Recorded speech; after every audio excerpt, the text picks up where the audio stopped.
Honasan. Hindi ako naniniwala na makakabuti ang destabilization ngayon. Dahil yung ayaw mo sa nangyayari, ano ipapalit mo? Ano, mag-shortcut na naman tayo, di ba?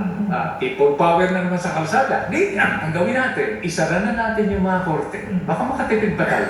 Tuwing may issue, stabilization, budget, ano, ipon-ipon tayo sa MOA o sa LUNET. Yung interesado sa issue, taasa na lang ang kamay. O sino ang pabor, taas ang kamay, sino ang kontra. Yung mas marami, yun ang manalo. Baka makatipid pa. Yung ba ang gusto na? Hindi makakatulong. Pero uulitin ko, no, importante rito yung pagkakaisa.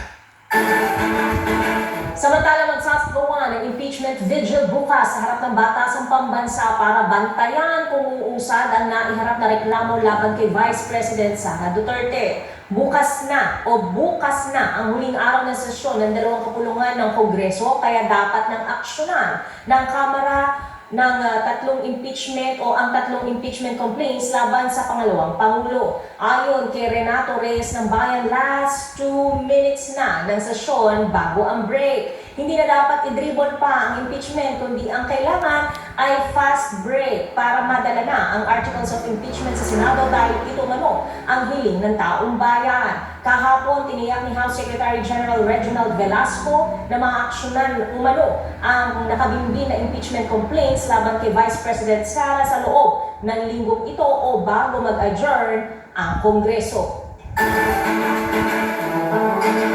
Babalikan natin ang pang-detalye ng ating mga balita. Ako ang Kongreso, bantay sarado ngayon dahil sa pag-usad ng impeachment complaint laban kay Vice President Inday Sara Duterte Carpio.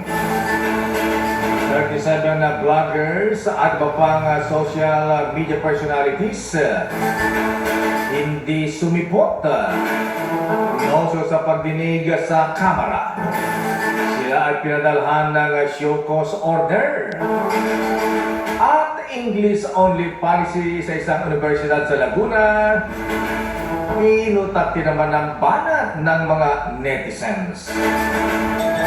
At wanted, dating pulis na sangkot sa Maguindanao Massacre na aresto na. Ang detalye na mabalik yan sa ating pagbabalik sa ating palatuntunan